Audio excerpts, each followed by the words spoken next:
you well, you guys had an absolutely amazing day. So we are now doing a video on the channel where we are ranking every single Birmingham City's player season from incredible down to awful. So I'm going to try and rank them based on both Bowyer and Karanka's regime, as you'd like to call it. It's going to give Andres Pedetto backup keeper in real life sign from Malaga on a 3.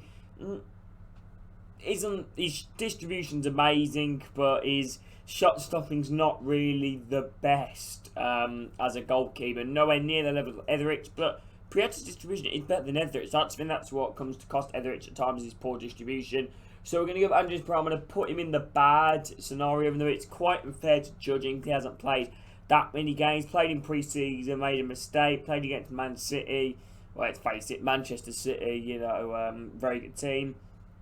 So now we're on to Mark Roberts, who was in quite good at both, to be honest with you. I'm going to stick him in very good. He's been a very solid defender this year, starting to live up to the hype, the amount of money that we brought him for. I've always, people, Blues fans mostly slating, so I don't get what they get it from. I always knew there was a great defender in him. Obviously, the long throw seems to be a massive weapon. Got a few assists for a season and a few goals. You know, very good player, very good player. So now we've got Alan Halalovic, who I'm going to stick in very good. He has been amazing since signing under both Bowyer and Karanka. He just came on against Derby and he just completely just changed the game for us, adding that more technicality, you know, more of a technical player on the ball. Brilliant cross of the feet, brilliant passes. Shot is okay, scored a screamer against QPR. Fortunately missed a decent chance against Derby, but in all fairness, the angle was against him. But yeah, he's a very good player. Really hope he signs a contract extension. Fingers crossed. Anyway, now there's Christian Patterson, who I think has... There's been okay, he would be incredible, but there's a few games where it's taken it down for him. There's a few games that have kind of, you know, brought it down for him, in my opinion, you know. Like, his mistake he made against Bristol City was horrendous, you know. But like I said, he tries his hardest. Absolutely love Patterson. Great fullback. I hope he stays at the club next season. I don't see why he would leave. Unless if somebody comes with a decent fee. So let's face it, he still is decent. He still is a decent age and a decent player at this division. Very good player. Loves the club as well. So, yeah, he's a proper blue and blue player, really. Blue. He's blue. Now moving on to on loanee West Brom player Raheem Harper, who is a good player, very good player, in my opinion anyway. I quite like him because he adds that bit of, he's also like, he's that midfielder that is also can produce like a skill out of nowhere. You know, so like I say, when he gets in tight situations, he can easily just pass the ball out, he can easily dribble round the players, or that's what he does. But he's been, like I say, he's been average, to be honest. He's had good games, had bad games, so I'm going to stick him in there. Now is Miguel San Jose, which I want to put him in awful, but he hasn't had a bad couple of recent performances under Bowyer. He actually had a very good game against Derby, apart from that foul he gave away. But I really wish there was a category between bad and awful, because he would realistically go there. But I think I'm going to stick him in awful, even though he's not an awful player. He's a good player. But I think for the pedigree that he was meant to be and where he came from, you'd expect him to be a bit better than what he has. Jeremy Bella. He's been incredible to us, Jeremy Bella. I absolutely love Jeremy Bella. He's such a good player. Hopefully he'll get more game time in the Bowyer.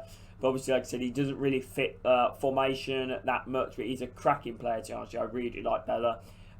Brilliant shot, pass, you know.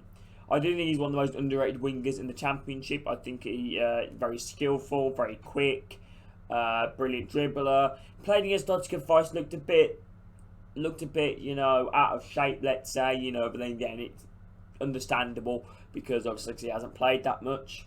Neil Etheridge. Oh man, Neil, where do we put you? I'm gonna put you in good because I gotta admit, every time the ball gets passed back to you, I don't actually feel that comfortable anymore. Because I feel like you're just going to mess it up. You've done this a few times this season where you've made mistakes, you know, from corners being whipped in and missed catches and all that. You've done that a lot this season, Etheridge. So, Yeah, but however, Etheridge, you have saved us countless times as well. You're a brilliant shot stopper, but you just don't look comfortable coming out of the box. Now we're on to Jake Salter, who... I'm sorry, Salter. No, actually, you know what? I'm not going to put him in awful, because when he's played, he actually has done alright, but he doesn't get over Patterson, Roberts, or Dean. But he's a decent player. Wouldn't have him back next season. I think it was a complete waste of a loan, to be honest. But he's a brilliant passer at the ball. I hope he does well whoever he goes to next. I think I could see him in a Cardiff or something that, do very well there. Harley Dean, who I think honestly I've got to put him in credit just for recently. He has been phenomenal recently. A fantastic leader back, scoring goals, assisting goals, shaping the defence. He's made a lot of mistakes this season. However, his recent performances have definitely made up for it, maybe even more, and he's been an incredible player. Valerie, I'm going to put him in bad, but then again, it's a bit unfair to put him in bad because he hasn't really had a chance under Bowyer.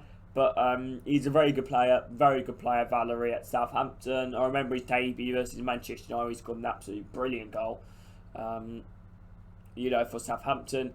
But unfortunately, he hasn't really been given that much of a showing. Under Cranker, when he has played, he's been average, he's been okay. But he doesn't get over Colin for me.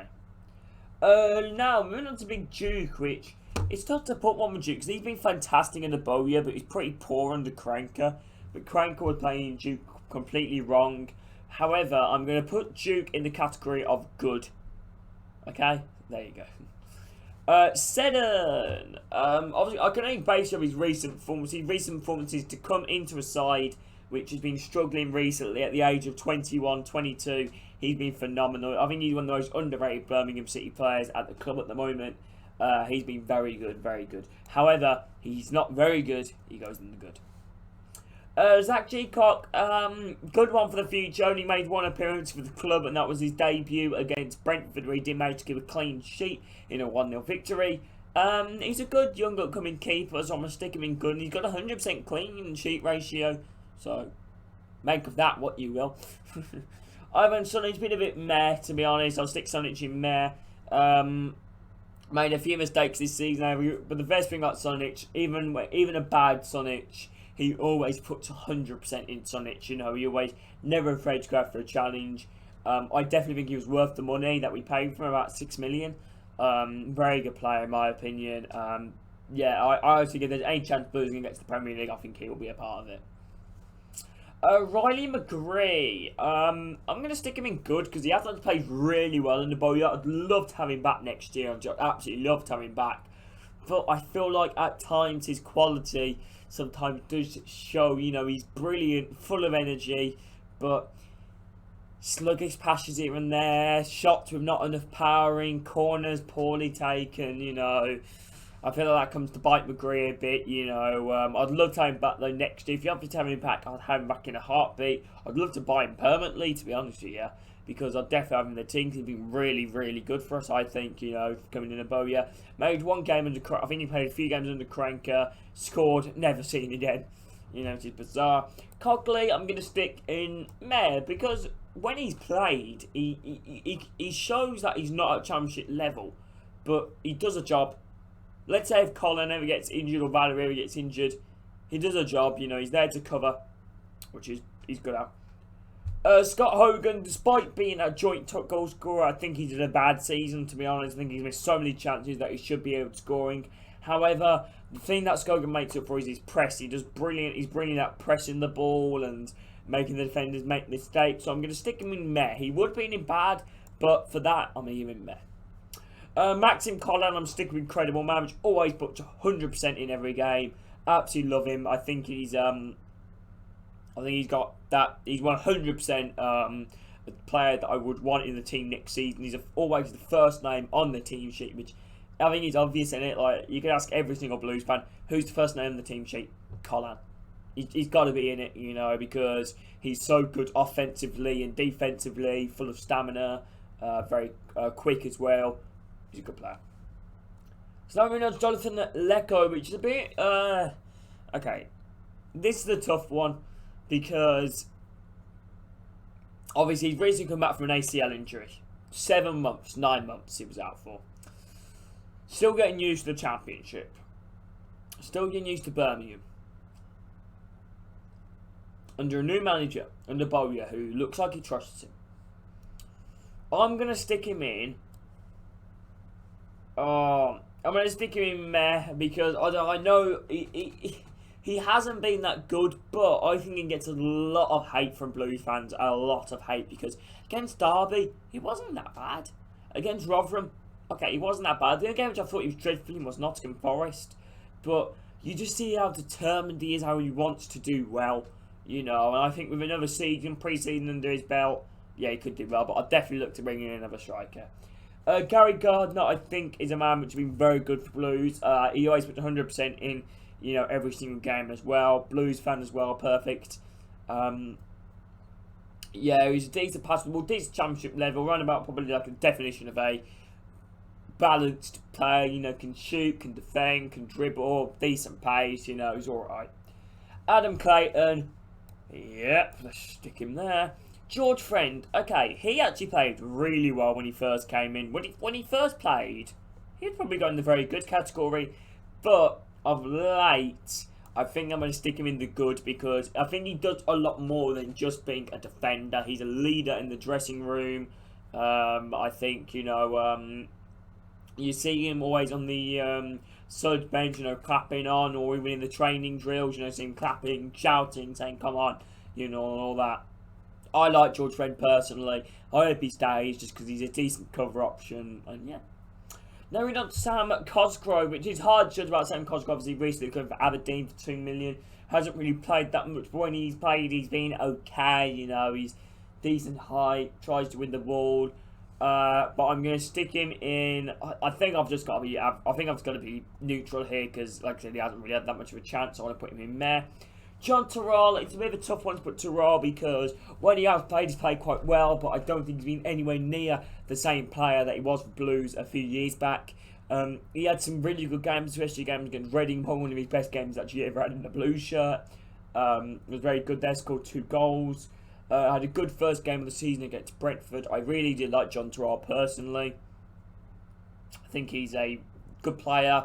Unfortunately, it looks like he will not be signing on a contract extension, which is quite very upsetting because I like John Terrell. Be decent to keep around cover option. We've got Daniel Crowley coming back and all them lot. So I think I'm going to stick John Terrell on the meh, because when he's played, he's done alright, decent option, but he just hasn't been the same, has he? Now we go Ivan Sanchez, who in my opinion has been incredible to come from Spain, rejected Levante, and I can't remember the other club were. I think it was like Hescuas, and that to come to Birmingham is fantastic. Great guy as well. Great guy. Always puts in 100% as well. You know, technical abilities there. You know, good dribbler, pace, got a decent shot on him. I'd love to have him at the club next season. I'm just worried about some of these Spanish players just leaving. Anyway, hope you guys have enjoyed this Birmingham tier list. If you guys have, please make sure to drop a like and subscribe to the channel if any of you guys are new. But yeah, thank you all for watching. And yeah, keep right on. And hopefully we can do well in the last 2 again this season. And up the bow, yeah. See you later, people. Take care.